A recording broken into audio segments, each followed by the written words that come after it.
Welcome back to another episode of the Checkerboard Chat.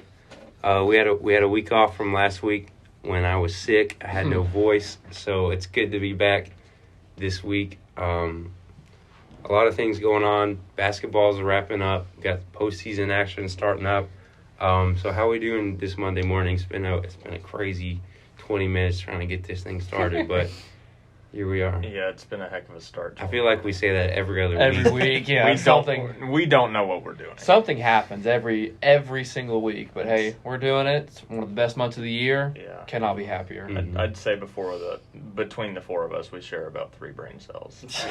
I don't know. Maybe we're better at the writing stuff and just so bad at technology. We just weren't given any of that when we were creating. We definitely need trial runs, tests as much as possible at this point. We need to start showing up at 7 o'clock in the morning. Yeah, the extent of my knowledge is hit the big red button. Yeah. I can get that. Outside of that, then it gets a little dicey. Yeah. Well, hey, we're doing it right now, so that's all that matters. Yeah, here we go. So let's start with the Vols. The men's team, they finished their regular season with 2 wins. Beat Georgia on the road. That one was a little closer than a lot of people thought. Then they came home and edged out Arkansas again, a lot closer, given the second half that we played there. But just to start out, what were the biggest takeaways from Tennessee closing out its regular season with 2 wins? I think it's just nice that Tennessee was able to kind of get done what it could get done.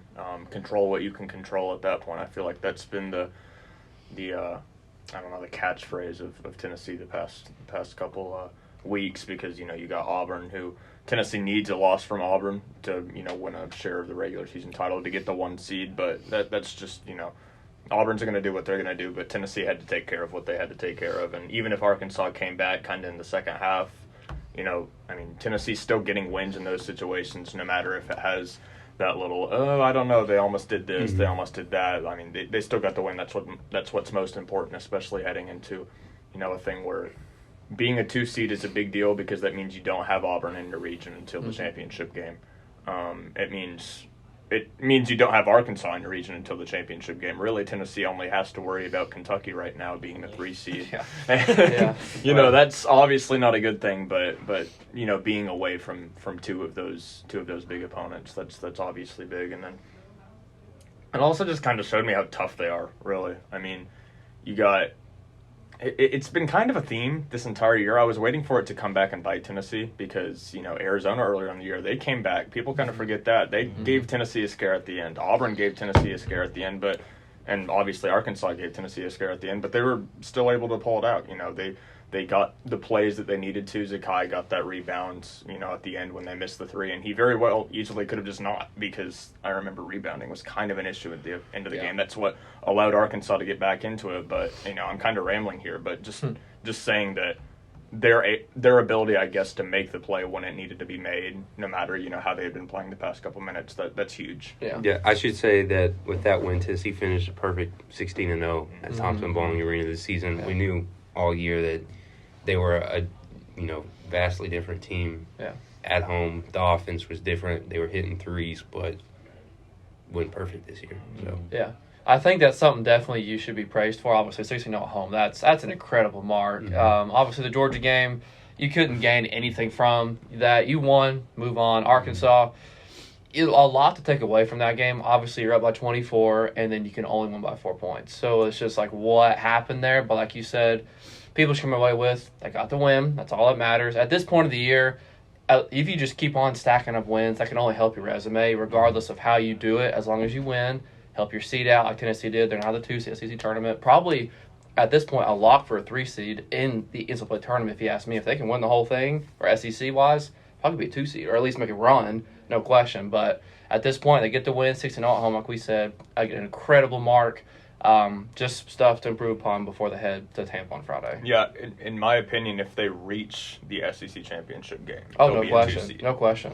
If they win one game in the SEC, they'll be a 3 seed. Yeah, I agree. Yeah, and then obviously Georgia's not a big game, but one thing I did like from Tennessee was another big game from Josiah Jordan-James, career high 23, which I will say I was a little bit surprised that was his career high. But I guess it makes sense given that he's really hasn't been much of an offensive threat until kind of this year. But I think that's a big takeaway. Just continue to get him more confidence, Yeah. especially heading into, a big SC tournament.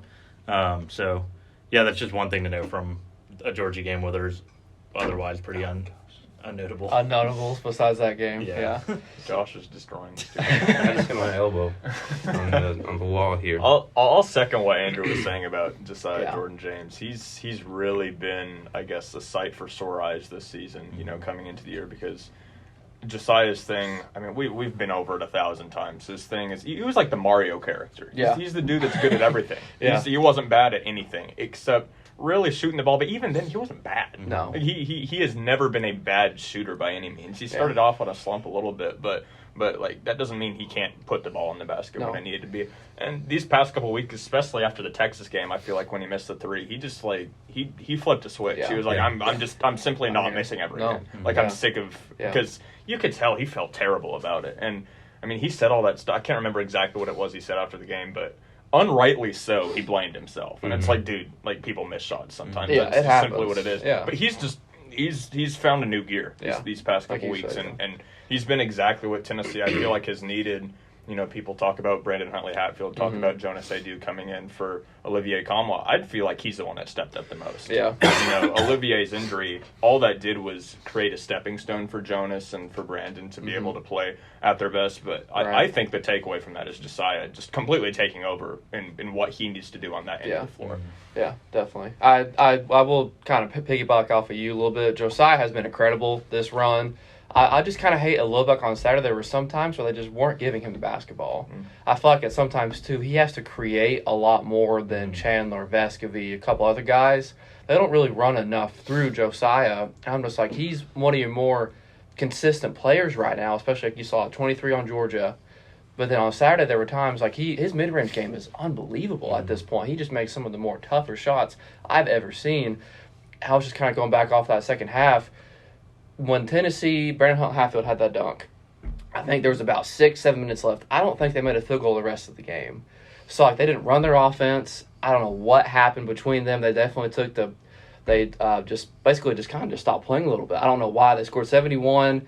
First game was 78. So it's just like, I don't know if they got to fix something from there on, or in March, you cannot be doing that against a really good team. Yeah, I was going to bring that up because I think, looking a lot of back at Tennessee's wins, that's something that they've kind of done. And I think it's just Rick Barnes says, just dribble, run out the clock, pass it around, and then, you take one shot with a couple seconds left and they miss it. And they keep doing that over time. That's how you build up those runs. So I think that's been an issue all year, trying to look back and see. They just get real timid. They just don't take shots at the end of the game.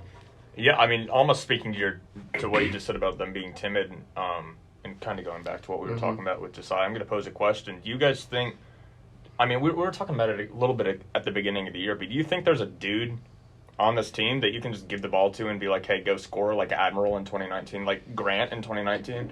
Well, is there a single dude on this team you really trust with the ball and be like, he's going to score, he's going to get a basket? I want to say Kennedy, but my thing about Kennedy, he can't shoot free throws right now. He airballs free throws. So, late game with a minute and a half left, I want to give it to my 5-star point guard, but I don't trust him at the free throw line right now. He looks like Ben Simmons out there. Yeah. So, I don't know at this point. Vescovy, great spot-up shooter, but his driving ability is a little sus. I would say maybe to your point, maybe Zakai, because he's so fast he gets in. But also when he gets inside like that, people just tower over him, so he can't really shoot the ball that well inside. So, I don't know. I don't have a clear answer coming to my mind. Yeah, just to your point, Riley, real quick. He doesn't look quite like Ben Simmons. If he looked like Ben Simmons, he'd be on the bench. That is very true. It's ridiculous. Yes. But, I do think it's Chandler. I trust him that that won't be a theme for him, that he's just going to clank free throws every time or not clank them at all. Like he said in the press conference, that's what Tom Crean was talking about was his free throw shooting, and everybody was like, why is Tom Crean, the guy who's about to get fired, telling you about free throw shooting? But hey, I guess it needs to help. I don't know. I'm just like, I want to give to Chandler at the end of the game, but like you said, he can't shoot right now, free throw wise. He goes 5 for 6 NBA range threes, but he airballs a free throw. Yeah. So I don't know. Yeah, but besides him, I just don't know if there is a guy that you can. You're right, though. I think Josiah Jordan James is maybe the next one because he can create the most. Right. Vescovy can create pretty well, but more of like a pass the ball around and Right. then get a three. His little jump passes that he does. Yeah. Chandler's just so athletic and can Yeah. drive in and get a layup. Sure. Probably better than most people in the country. Yeah. So I don't know. That's the guy I'm going to. Yeah. I remember in football season we had a conversation that was very similar to this about, or maybe not this season, maybe last season. You got Garantano, you got Harrison Bailey, you've got all these dudes, but none of them are good. Who do you go to? That's not exactly what we're talking about here, but we just Not named quite. 4 people. Yeah. You know, Yeah. if you don't have one, you know what. What do you do? Yeah. I mean, at least Tennessee has, like you said, 3-4 guys who can make a bucket. It's just some are better at some things and some are a little worse at some things. Yeah, like I you guess said. the thing I was looking for, if you have 4 guys that can take over, you don't have one. Right. You know, and so I think that's very interesting that we gave all those answers, because it kind of really cements the fact that Tennessee really does not have an alpha right now. Not really. I mean, you said Kennedy, and you know, you say Vescovi, you say all these dudes, but man, if you ask that 2019 team, it is Admiral. You know, it's Admiral Schofield, and if it's not Admiral Schofield, Grant Williams is a good second place. SEC And player if of it's the not year, those two, then it's Jordan. And if it's Jordan not Bone. those two, then Jordan Bone. He's going to those score. three. Or Lamonte Turner, yeah. I'd say it kind of stops there. Lamonte Yeah. was a little streaky at Yeah. times, but I mean, still, you had at least 2. Yeah, you can say what you want about Right. Jordan as well. He probably could have too, but you had at least 2 on that 2019 team that Bruce Pearl said just a few weeks ago, this team is better than. And you know, I'm not sure I agree. I'll be 100% honest. I think this team has what it takes, but something that really, really makes me nervous is the fact that I don't think they have anyone that can just take over a game. I think Right. Kennedy has that ability. I don't think Barnes, not necessarily Barnes is letting him. I'm not sure the team is built in such a way that can allow him to do that right now. And I said at the beginning of the season that I thought that this team was just as good or better than that team, but they've kind of proved me wrong, just in the sense that, like we said, there's not just that one guy that can take over. I think if they can develop that, then I think they become, move into maybe a little bit better than that team. You know, you need a guy like that in March. It's just simple as that. Illinois has Kofi Coburn. You got, Wisconsin has Wisconsin has Johnny Davis. Yeah. You got Keegan Murray on Iowa. You've got people. Yeah, I mean, we could just go. Keep going. We could keep going through the list. You have all these teams that, some people are like, I don't know about their defense. I don't know about their offense. Purdue has Jaden Ivey. Yeah. You got, if you've just got these guys that are ball players, that are just dudes that can go out there and drop 40 on your head, just any given game. If you don't have that, you're going to get upset first round by a guy on Colgate that drops 50 a game. Yeah, seriously. No, you got a point. Yeah, that translates on every level. High school, college, NBA, you've got to have that one guy who can just go out and get a bucket. That separates a good team from a great team. Because while it's still a team game, it's not. Yeah. Like LeBron, the team that has LeBron James is likely they've got about a 75% chance of winning the NBA title. Yeah, or Jason Tatum. The team, the team that doesn't have LeBron James, you're at a disadvantage. I remember. I'll get off my soapbox here in a second. I was watching a game between the Lakers and the Jazz a couple weeks ago. I'm a huge Jazz fan. The Jazz were up by like 10 at the end of the game, and I was just never. I was never content. I was like, the Jazz are going to find a way to blow this game because the other team has LeBron James. Yeah. LeBron went on the 10-0 run. The Jazz lost the game. There you go. It's just what happens Simple. when the other team has the better player. It's just what happens. So tying it back to Tennessee basketball, you got to get that guy. Yeah. I mean, you got to figure it out. If you don't figure it out, you're going to go out at least Sweet 16, in my opinion, because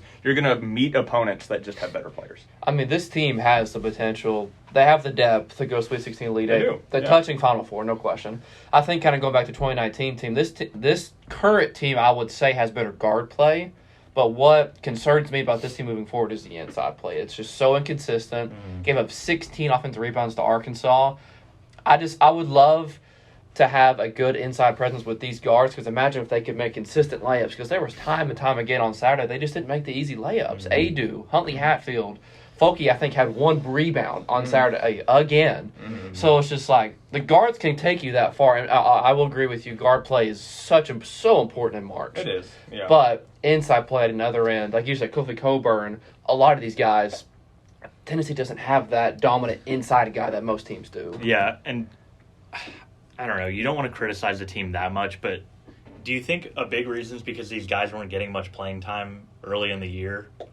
It's possible. I do, and Huntley Hatfield. It's like this team is a different team than they were a month ago. Yeah. It's no question. Because I mean getting losing 14, Olivier Kamwa, he's your forward. Yeah. He's the dude. Yeah. Like, I mean, Fulkerson was supposed to be that guy coming into the season, but it just didn't. He's developed into a fine role player, in my opinion. Fulkerson has, but he was the dude that was like, hey, I'm gonna go get a bucket right now, and he could. You know, that was his thing. His offense was his thing, and now it's kind of forward by committee. Yeah. You know, it's whoever has the hot hand, Barnes is gonna feed the floor. You know, too, and I think that's a good plan because it's kind of going back to what I said to earlier. It's kind of a subset, I guess, but if you have 4 forwards, you don't have one. That's just how it is, and so Barnes is like, okay, I'm just going to go with the hot hand. Whoever's playing the best today, that's who's going to get the most minutes. And if you'll notice, none of them are getting more than 25. Yeah. Maybe Folky, maybe Euros a little bit, just because he has that experience. But yeah, it's definitely a point of contention. I know that we're sitting here and kind of a little, talking about what they can do and whatnot, but this team is really freaking good. I was just thinking that. Yeah, because maybe we're sitting here a month and a half ago, we're thinking they might get 11 wins. They got 14 wins in the SEC, undefeated at home, 3 top 5 wins. Another ranked win against Arkansas. And if you ask me if that first half team plays like that in March, not a lot of teams can beat that. Yeah, if they're shooting that well, they went 12 or 18 on Saturday and threes, 67, some crazy percent. If they play like that, not many teams can beat that in March. Yeah, we're kind of going into them, but the thing that's interesting is everything we've said so far, that's the only things that are wrong with it. Yeah. And there's not even anything wrong with that. That's just kind of a critique on how we think they can go Right. far. This team has played very, very, very well recently. Yes. And kind of what you said earlier, and I won't go on too long about this one, but guard play is huge. Yeah, I mean, so. if you're not going to have an alpha, you have to have good guard play. And Tennessee's got probably one of the better backcourts in the nation. I really believe that. Yeah. You got Vescovi, you got Ziegler, who is so much better than people thought he was going to be at the beginning of the season. Yes. You got Kennedy Chandler. Just that trio alone. And then you add Josiah Jordan-James. You add Victor Bailey, who can get buckets off the bench. Powell finally scored. Powell's finally kind of looking like he has some semblance of offense again, which is what Tennessee needed from him from the very beginning. But, you can get scoring from wherever you want guard play-wise. Yeah. And that's a positive. Another positive, Rick Barnes has put on a coaching clinic these past couple weeks. He really has. Yeah, I agree with you. He's done very well. His out-of-bound plays have been perfect. His scheme, in my opinion, for Olivier Kamwa, when you lose that, you should be out for the season. I mean, not out for the season, but you should not be the same team. Tennessee's been better without Olivier. Which is kind of crazy to say. Yeah. And if you ask me, if it wasn't for Bruce Pearl, Barnes is the coach of the year again. Yeah. Honestly. Yeah. And that's not a knock to Olivier either. It's just Barnes has used his pieces so well that he's been able to overcome that. Losing Olivier is not a good thing. No. Not even a little bit. No. I mean, if this team had Olivier and had the rotation that they have now, I mean, that would have just been unstoppable. Yeah. And it kind of forced Barnes to play his hand. And, I mean, look at them. They're playing well. They've gone 7-1 since that South Carolina game. Yeah. 7-1. And against good teams. I mean, you mentioned 16. Kentucky, Auburn, Arkansas. Yeah. You mentioned 16-0 earlier in the season. Yeah. They've beaten LSU. They've beaten Arizona. They've beaten Auburn. They've beaten Arkansas. They've beaten Kentucky. 5 top 15 teams. Yeah. I mean, 3 of those top 5. Unbelievable. And they're good road win, or neutral win, I guess, is North Carolina. They just beat Duke. They're going to go to the tournament. Yeah, they're not going to be a great tournament team, but they'll be a 9-10 They beat them by double seed. digits, too, was the crazy part. That was the funniest thing ever of all time. We could talk about that. I'm not going to go on about that because I'll go on for an hour. That could be another episode about that. I'll go on for 2 seconds. I was watching The Batman. Excellent movie, by the way. I get out of that, and I see that UNC beat Duke, and I started audibly laughing. Like, I was legitimately in the theater belly laughing. I was like, this is the funniest thing I've ever seen. Yep. Like, you can't write it any better. Yeah, it was I agree with you. Yeah, well, so we got I'm getting a little excited in March over here. We went on a little tangent there. Hey. That's Ethan for you. College basketball. That's nothing. I could go on about For more and Longwood if you want. Let's look at the SEC tournament though. As we've mentioned, Tennessee number 2 seed, so they'll play Friday at 6 p.m. in Tampa.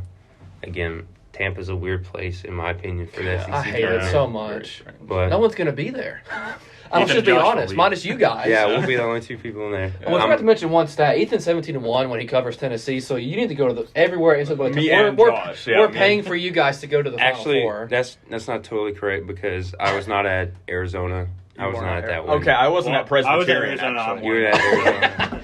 The Daily Beacon is 17-1 because we're paying for you guys to go all the way with somebody them. there. The run is going to happen. But yeah, 17-1, whatever you want to say. And most of that's because they were at home. But well, I don't know. They won all their games at home. I'm just saying, since I've been here and covering sports at the Beacon, it's all Josh. I mean, I did men's tennis. They're really good now. I did women's soccer. They're really good. Really Lady good Vols last year. They're good. They're good. Baseball, College World Series. That's all Josh. Now the men's team. It's all Josh. They're good. Football. They're on the up and up.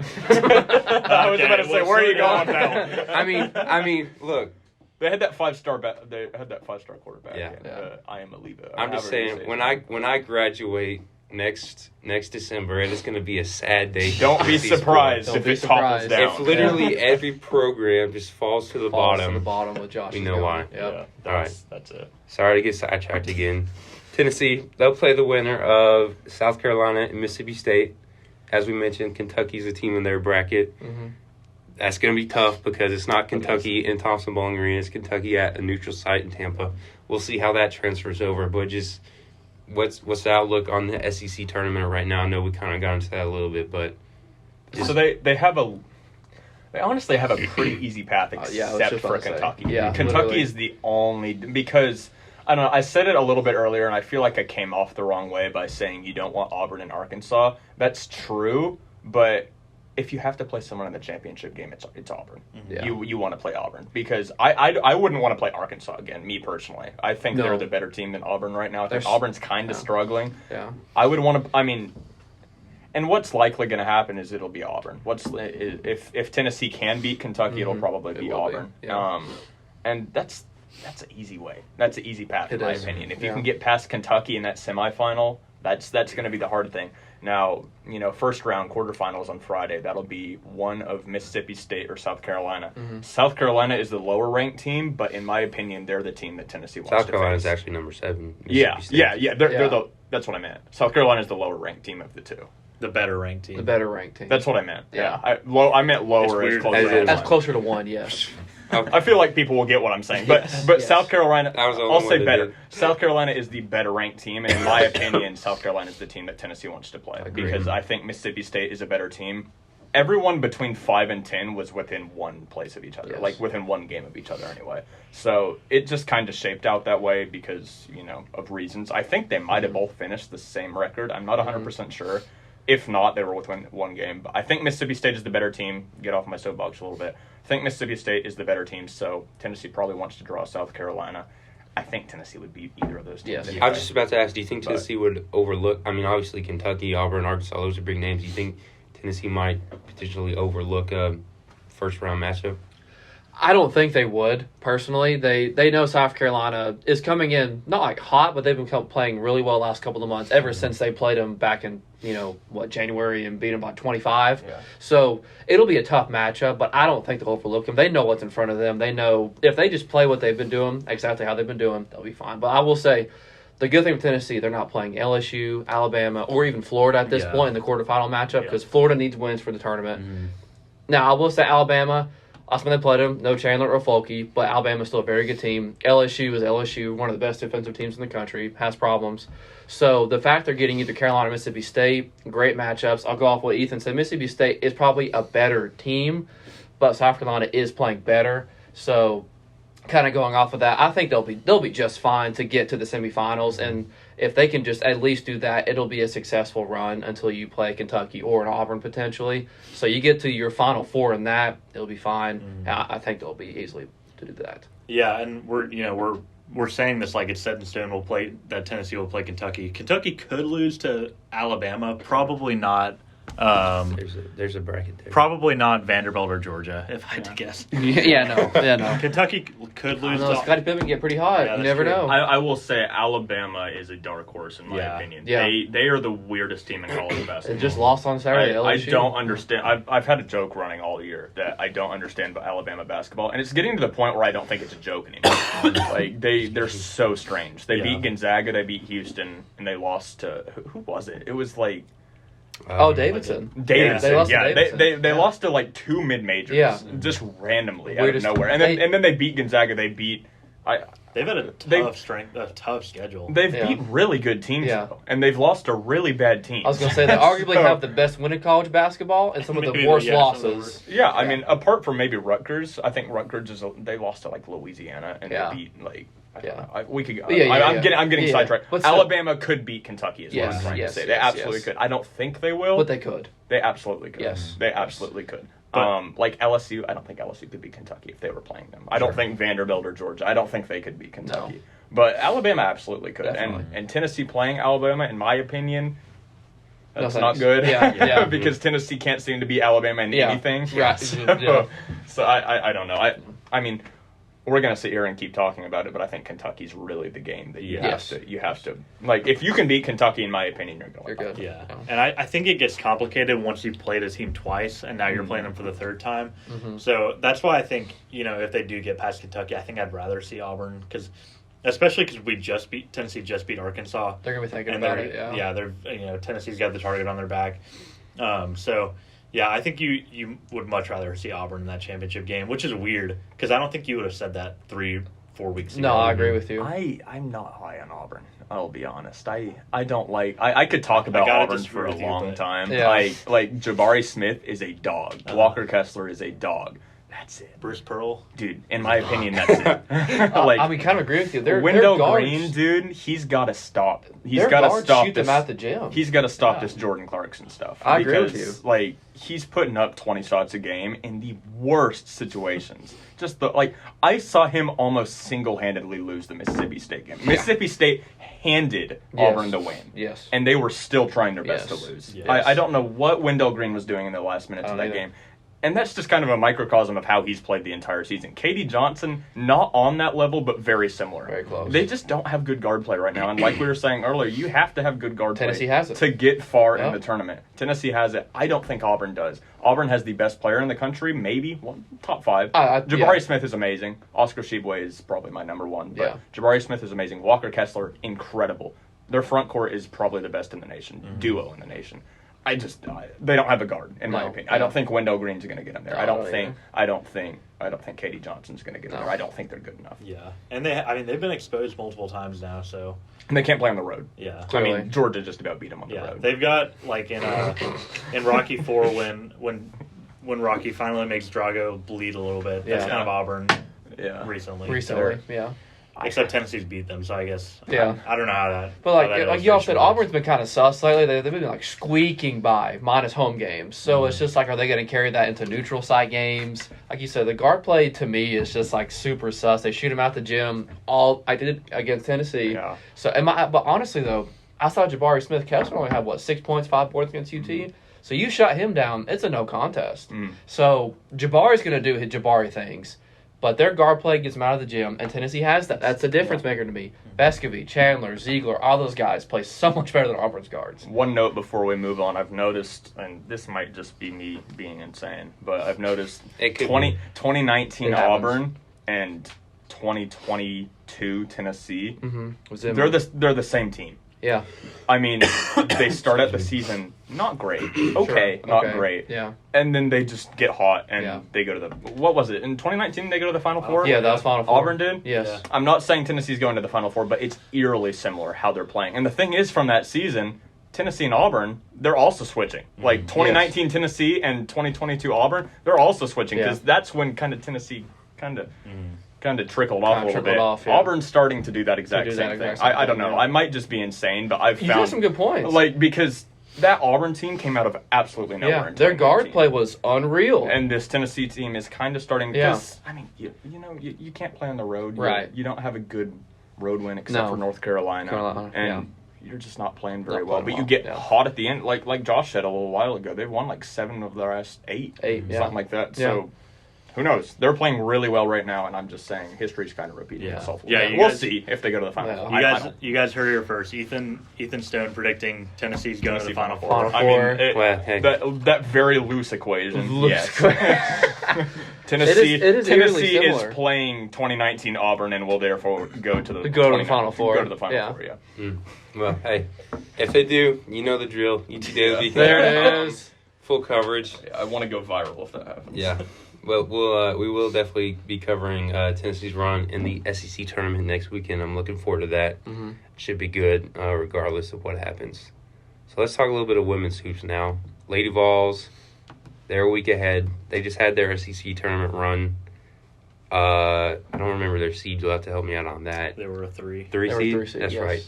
They play Alabama first round. Pretty good win. Yep. Not really a contest there. Mm-hmm. Kentucky in the semifinals lose to the eventual champions. Yes. I know we can talk about that too, but not Ethan. What's your name? Riley and Andrew. Yes. It is 9 in the morning on a Monday. We're good. Biggest takeaways from the Lady Vols SEC tournament run. I mean, obviously getting the big win against Alabama after just losing to them at the time 17 days ago, came out super hot. Really took it to them. Alexis Dye, to me, is one of the biggest takeaways all week long. Yeah. She had 16 and 14 on Friday, 26 and 10 against Kentucky. I think 42 combined points, 24 rebounds, yes. She said after the game on Friday, one of the biggest takeaways was she wants a ring. And it was pretty evident that she wants a ring really bad. Yeah. So to me, that's one of the biggest takeaways. You all right over there, Josh? You Choking dying? on water, man. I don't know how to drink. I think they ran into a wall against Kentucky. Kentucky's super hot right now. After the win yesterday, that was their 10th straight win after losing to South Carolina back in February. So Tennessee at the right time, they were still playing really excellent basketball. To me, the offense is playing at a super high level, clicking really well. So nothing to be upset about their run. Obviously, a little shorter than what they thought it would be. But ran into a really good Kentucky team. So momentum going forward into the dance. Yeah, So. yeah, and Kentucky, I will say, not many teams would beat Kentucky this weekend. No. Kentucky goes in, upsets LSU, upsets Tennessee, and then goes on to upset the best team in the country, South Carolina. Beat the top 3 seeds in the tournament, so that's nothing to scoff at at all. They're just an outstanding team. But yeah, I agree. My biggest takeaway is the play from Alexis Dye. Obviously, the numbers are there. Yeah. And you just kind of see, so for anybody who hasn't been following the Lady Vols the last couple of years, Alexis Dye transfers in from Troy. She's Conference Player of the Year, wins, I think, several titles. Yes, several conference titles. So, and Kelly Harper said this in the presser on Saturday. Alexis Dye just knows how to win. Yes. And that's what she's used to. So I think come March, well, we are in March. Yeah. Come tournament time, that's the player you want on your team. Yes. Absolutely. Because she's just a player that can go in and have a big game when she needs to. Yeah. And then my other big takeaway, Ray Burrell, 2 great games. She looks really healthy now, finally. After her knee injury. Yeah, and you got to wonder, maybe does Horston going out just kind of help her, get back to that player that she was pre-injury. I think she looks about as good as she can at this point in the season. Yes. And you just need that going into the tournament. Do you think Ray Burrell is that person that we were talking about for basketball for the women's team? I think so. No question. Yeah. With that, as long as Jordan Horston is out, yes, it is 100% Ray Burrell. There were multiple times this weekend where Tennessee was looking kind of battered and bruised, and Ray Burrell just went on a 10-point run by herself and got them back into it.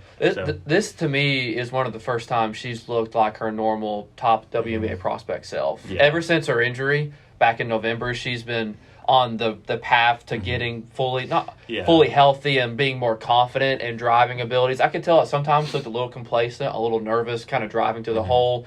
But this weekend she took over at sometimes. I think on Friday against Alabama, her third quarter, unbelievable. Had 11 points in that quarter, missed maybe one shot. So she looked unreal. I think one of the biggest things, too, is now Tennessee has a week off and also another big week next week. Try and get Jordan Horston healthy going into tourney play as well. Yeah, I was just about to ask that. Any update on Horston? At this point, she's still just working back from injury. They're hoping, nothing has been said ever since Coach Harper said she's out indefinitely, working it back from injury. They're just hoping she didn't have to have surgery. So hopefully they can get her back in 2 weeks. But so we'll see. Yeah, and I think one thing you have to shift your focus on is just continue to. Tamari Key's got to be consistent in these games. I think one of the big reasons they lost on Saturday to Kentucky is just she got in foul trouble again. She wasn't doing much on offense. So Kentucky got constant, kind of took her out of the game at this point. Yeah. So if instead of relying on Jordan Horston to maybe make a return and get some rebounds, add some rebounds, some defense, you just got to focus on. You can't worry about what ifs. You got to worry about what you've got and just focus on getting Tamari Key more confident.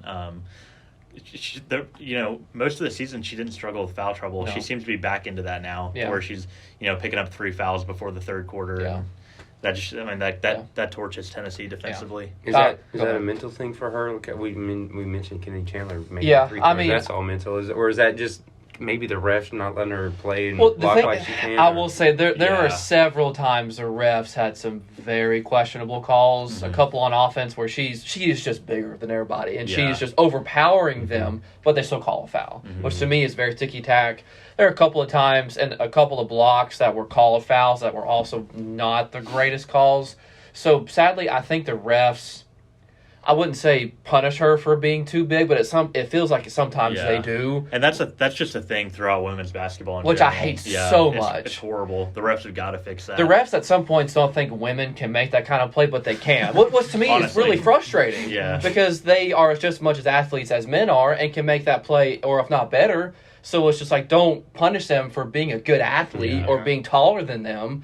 Just let them make the play. It's just super frustrating. College officiating in general is just Oh, a mess. awful. I mean, just a mess. It's a mess. There were several calls Friday and Saturday on both sides of the ball where both teams just made a really excellent play, and the refs would punish them for making a great play.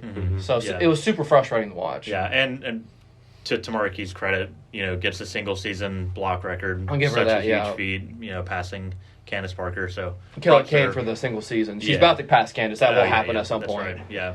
She's the best shot blocker in Tennessee history, no question about it. But I will say another takeaway, too, is a lot of freshmen played really well. Caroline Strickland played some of her best ball this weekend when Tamari Key went out with foul trouble. Brooklyn Miles and Kai Winter just excellent hustle, defending plays. They will just make the dirty plays, as you call it.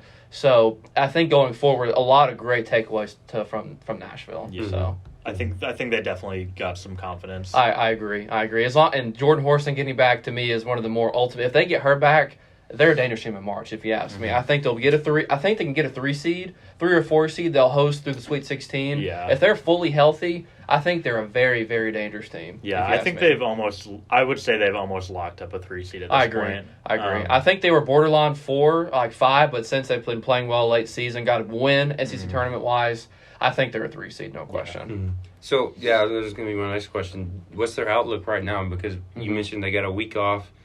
The selection show is next Sunday, Yes. if I'm right. Or Yes. Monday, we're Or not sure. Sunday, I kind of forget at this point. So, you mentioned, they're on that verge 3 seed right now. How are they looking there? What's the region, projections right now as far as the NCAA tournament goes? Yeah, I need to look at kind of projections right now, but it also just kind of depends on it's March. It also just depends on who you get in your region. I think they're a bona fide Sweet 16 team. If you want to know the truth, it's just after that who they can match up with as a 2 seed or as a 1 seed in their region. They can make it to the Elite 8 Final Four. I think they have that potential, kind of like what we said for the men's team. They have the potential to do that. They have the pieces to make it there. It's just whether or not they can put it together and who the matchups are. Yeah, and I just pulled up the most recent bracketology. So right now they've got Tennessee as a 3 seed matched up with Charlotte and Knoxville. I can get that one. Yeah. Is it so? Their first round game is going to be in Knoxville. Is that right? So if almost you're a guaranteed. top 4 seed, you host the first Okay. 2 rounds, and then Sweet 16 will depend on where you are. Yeah. So I think they pull a really good card in this scenario. You don't get matched up with South Carolina's not in your bracket. LSU. This is kind of a best case scenario for where they have them right now. But like you said, I think they're definitely a Sweet 16 team. Yes. Assuming that they don't go in and have one of those inconsistent games we've seen them Yeah. have. And I think at this point in the season, Kelly Harper is just instilling in them the fact that, you've got to go out and win. You've got to bring your A game every game. You can't take games off anymore. So I think I agree with you, Riley. I think they're a Sweet 16 team. Yeah. Hopefully more. Yeah. But yeah, so I don't know. I think another thing is, too, Harper said it after the presser on Saturday. She reminded the team of when she was playing, where they lost kind of early this week in the SEC tournament, came back and won the national championship. Yeah. So I'm not saying this is this team, but she did kind of remind us that, and so it's something to kind of look out for. This team is highly motivated. They're playing really well. You could tell the break paid off for them and will pay off again. So I think this team could be very dangerous come March. How good has Kelly Harper been this year? What's your takeaways from her? This Unreal. season? I think she's been awesome. This is a great third season from her. If it wasn't for some other coaches kind of doing some great things in the SEC, Yeah. Coach of the Year is very much like hers. I mean, so many losing Suarez at the beginning of the season, Ray Burrell for 12 games early this season, Kean Green out, and now Jordan Horston to still finish out as a 3 seed, go to the semifinals, NCC tournament, be a 3 seed in the big dance. To me, that's Coach of the Year argument, no question about it. She has been incredible with what her and her staff are doing, the elevation of play for a lot of players. So I think she has done an excellent season. Yeah, I agree. If it weren't for just a lot of great coaches this year, I think she's definitely a Coach of the Year. But, yeah, I think a great third season from her. Recruiting-wise, she did pretty well. Yes. She had a great season with the pieces she had. You know, you have to sit and wonder if you had all your pieces healthy for the entire season. Yeah. You know what this team could be. The ceiling. If they would have had Suarez and Green, and if Jordan Horston didn't get injured as she is now, the ceiling for them is astronomical. If they're playing this good without all of those players, I can only imagine this team fully healthy, which upsets me to not be able to see them out there fully healthy. But what they're doing minus 2 or 3 players, incredible. Personally, but just knowing Harper, she's not sitting around wondering about what if. She's thinking about what she has. Agreed. I think she'll definitely use this week to get better. I agree.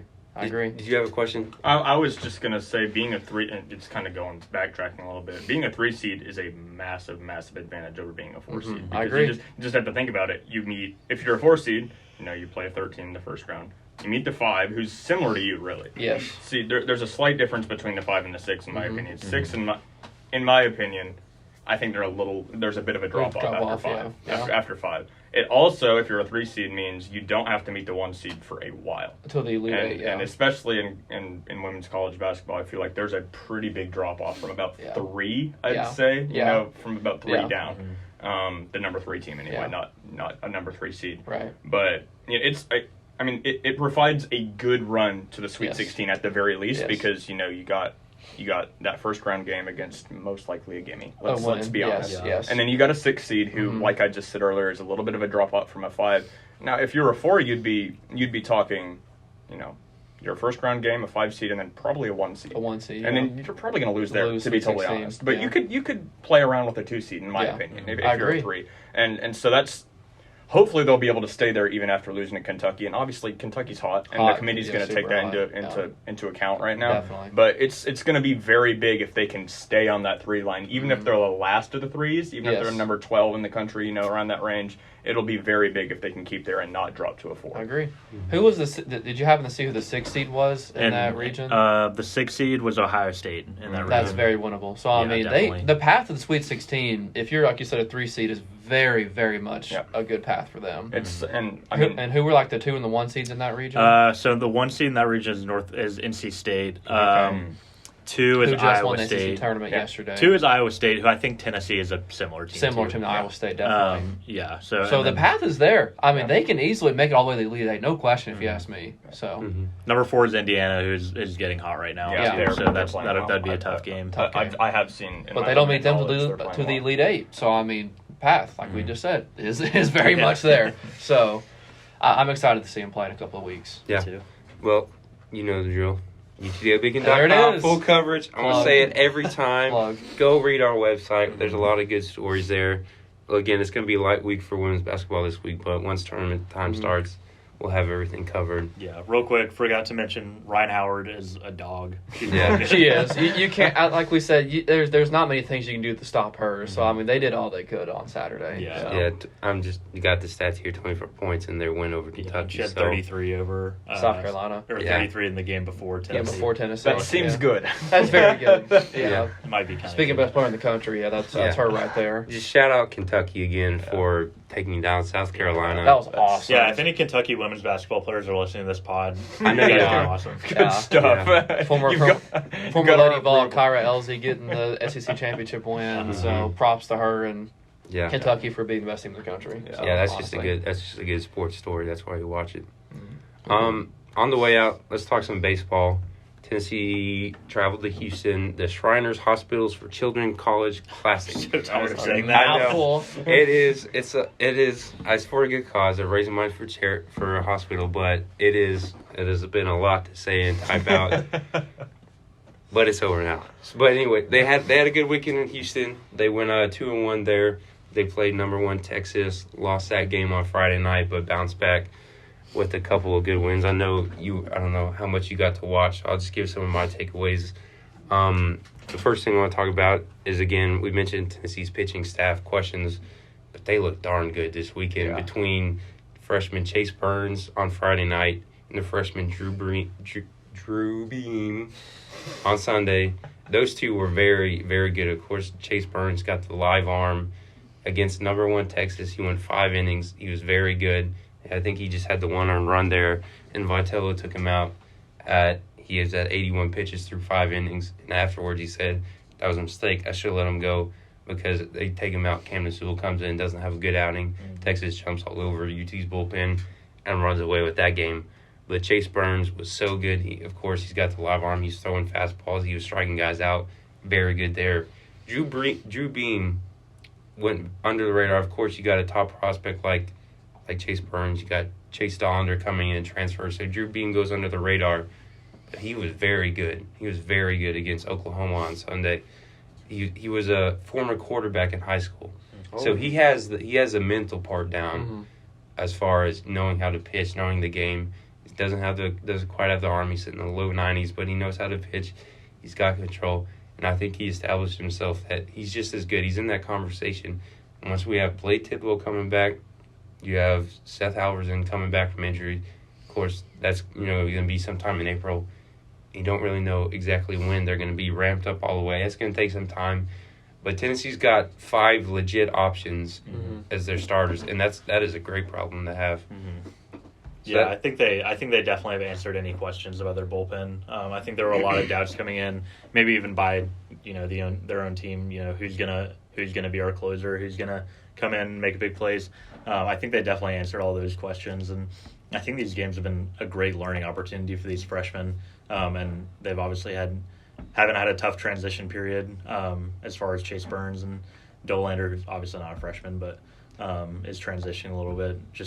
I think they've come in and shocked everybody.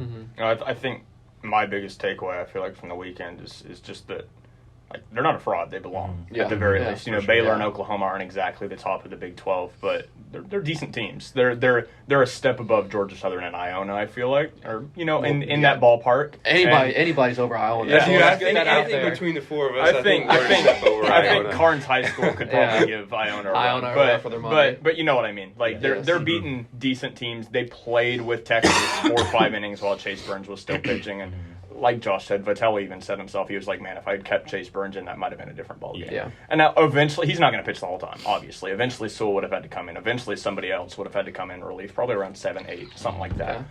But moral victories are hard. I get it. But it's the number 1 team in the nation when it comes down to it. And going 2-1 in a weekend, playing decent opponents. It's still good. It shows at the very least that you belong. Agreed. Yeah, that's the big point too, because Tennessee's there on the national stage. They're in Houston.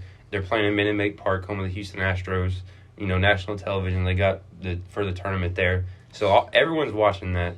And to see how Tennessee had the bad game on Friday night and how they responded, and even Saturday morning or the first inning of that game, Chase Dollander gives up 4 runs in the first inning.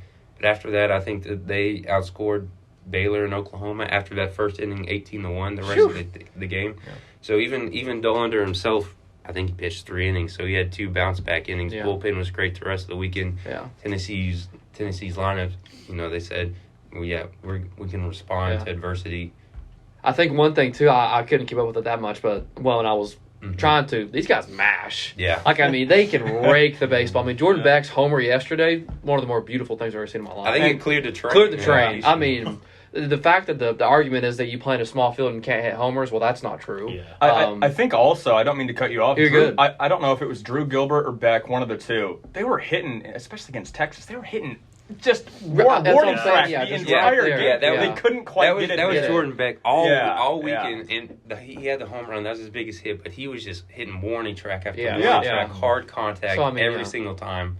I mean, Yeah. the lineup is dangerous. Even like the younger, like Dickey, Stevenson, not Christian Scott, but like and then Christian Moore. Sorry, inside the park home run. I mean, these guys can rake the baseball. So I mean, that's exciting because last year you lost a lot of pieces, and then just to fill them in with new guys or people who have been waiting, that's impressive. See, that's the other thing I want to talk about is because those guys you just mentioned, they don't usually start. They're coming off the bench. Yeah. They were plugging them in this weekend. You know, all right, we'll start here just to get a game in, just to have reps.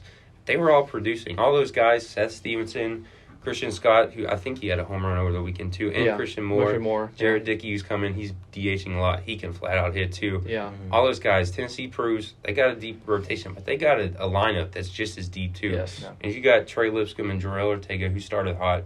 If they're keeping it up, obviously Jordan Beck, he's a baller. Drew Gilbert, he had some hamstring issues, so I don't think it's anything serious. They're going to take it. They're going to play it safer now. Sure. But that just gives an opportunity for somebody else to step in, probably Christian Scott or Christian Moore in the outfield. But Tennessee, they've got a deep lineup too. Yeah. They got legit pieces on the bench that can hit the ball. It's nice to see. I mean, it's kind of going and repeating what I said earlier. It's just nice to see that they're going to be messing around with some teams. You know, they're not one of these teams that's just going to beat up on the small teams. No. So they're going to beat some ranked teams this season. Yeah.